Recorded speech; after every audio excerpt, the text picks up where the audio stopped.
उसके बाद सतीश कुमार विधायक जी का बाकी जो लोग हैं भारत करिए।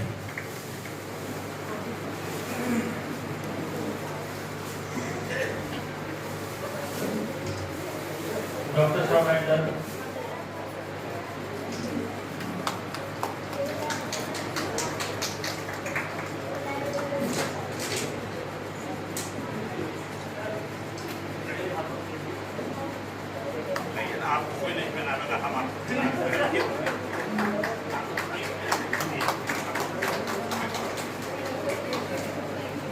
सबसे पहले तो दलित साहित्य विश्वविद्यालय में नहीं बसता है, दलित साहित्य गांव में बसता है।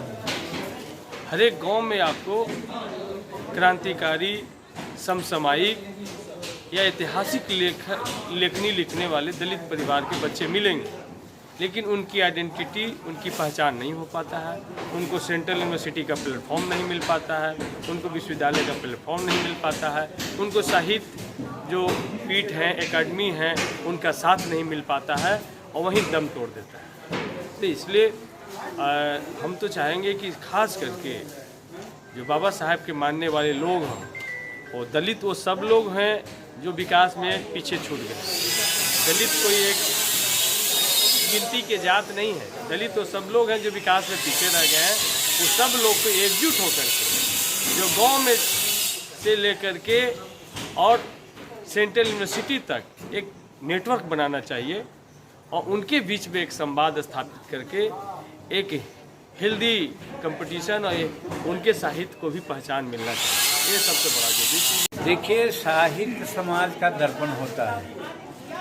जो साहित्यकार समाज के बारे में बोलते हैं, लिखते हैं, उसका बड़ा असर पड़ता है। साहित्य के चलते ही स्वतंत्रता संग्राम हुआ, देश आज़ाद हुआ। आज मैं मानता हूँ कि राजनीति आज़ादी मिली है, लेकिन शैक्षणिक और सामाजिक आज़ादी नहीं मिली है।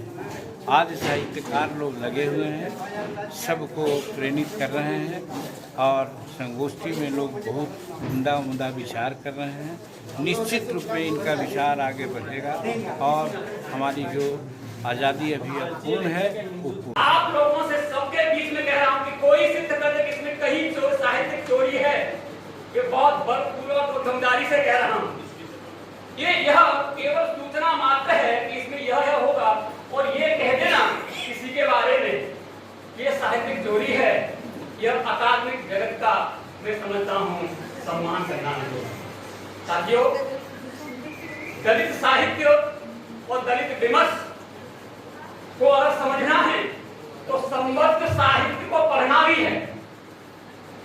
ये सूची दी हुई है, मैं कोई अपनी तारीफ नहीं करना चाहता।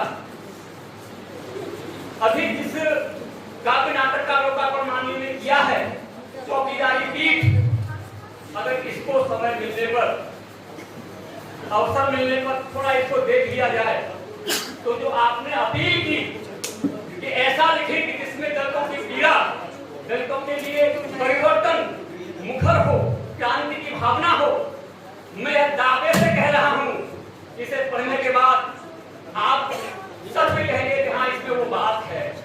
होता क्या है हमारे समाज में, लोग अपनी बात कह देते, दूसरों की बात लिखी हुई पढ़ते भी नहीं है। मैं अपील कर रहा हूं सबसे, मुझ जैसे तमाम साहित्यकारों के बारे में आदरणीय सोनकर जी बैठे हुए हैं, सुअरदान उनका नाटक उपन्यास भी दिया गया है। सुअरदान दलितों की लेखनी से निकली हुई वह आग है जो इस देश में गोदान की परंपरा को ढोते ढोते ढोते ढोते मनुवाद का आदि हो गया था, और आज हमारे बीच में सुअरदान की बात हो रही है।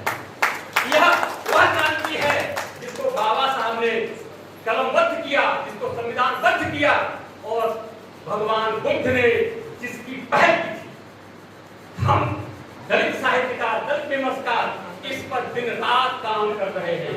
मैं आश्वस्त करना चाहता हूँ माननीय प्रधान चौधरी जी को, आपकी एक एक बात नोट की में जब भी समय मिले हम चैलेंज से कह रहे हैं, जिस तरह से आपने मुखर होकर गया उससे मुखर होकर मैं कह रहा हूँ, इस भूमि पर, ज्ञान भूमि पर आप हमारे साहित्य को पढ़िए, तब आपको मालूम पड़ेगा कि दलित साहित्यकार क्या लिख रहे हैं।